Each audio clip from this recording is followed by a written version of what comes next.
Baru-baru ini viral di media sosial dua sejoli yang masih bocah melangsungkan pernikahan. Pernikahan dua bocah yang kabarnya masih duduk di bangku SMP itu berlangsung di Kelurahan Borongrapoa, Kecamatan Kindang, Bulukumba pada Minggu, 18 Desember 2022. Bahkan maharnya terbilang fantastis. Di antaranya uang panai 120 juta rupiah, kebun seluas 2 hektar, emas 1 setel, dan beras sebanyak 300 liter. Dalam video yang beredar, nampak pengantin laki-laki yang diketahui bernama SF 12 tahun sedang mengucapkan ijab kabul di hadapan puluhan pasang mata orang yang hadir dalam akad nikah tersebut.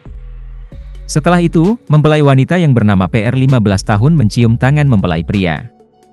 Dalam video lainnya juga terlihat kedua mempelai yang memakai pakaian adat pengantin Bugis itu berjalan dari dalam rumah menuju panggung resepsi pernikahan. Keduanya nampak terlihat bahagia sambil sesekali mengumbar senyuman. Menyikapi pernikahan viral tersebut, pemerintah Kabupaten Bulukumba langsung turun tangan mengedukasi pasangan suami istri yang masih bocah tersebut. Kabid Pemberdayaan Perempuan Perlindungan Anak Bulukumba Irmayanti Asnawi memberikan edukasi kepada kedua mempelai untuk menunda kehamilan sampai usianya sudah matang atau sudah menyentuh usia syarat perkawinan yaitu 19 tahun.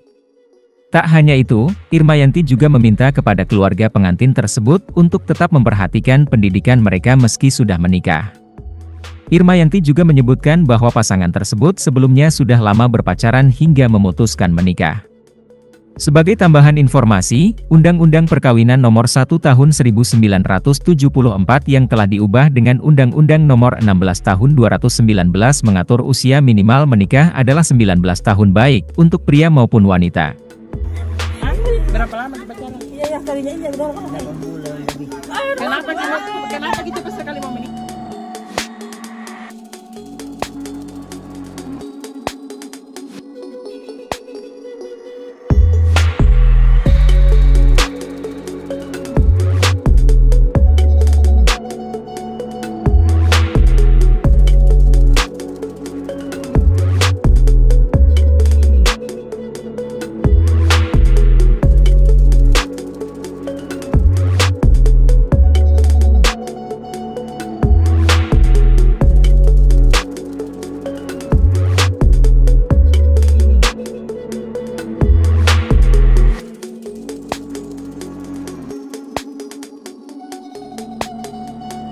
Terima kasih sudah nonton, jangan lupa like, subscribe, dan share ya!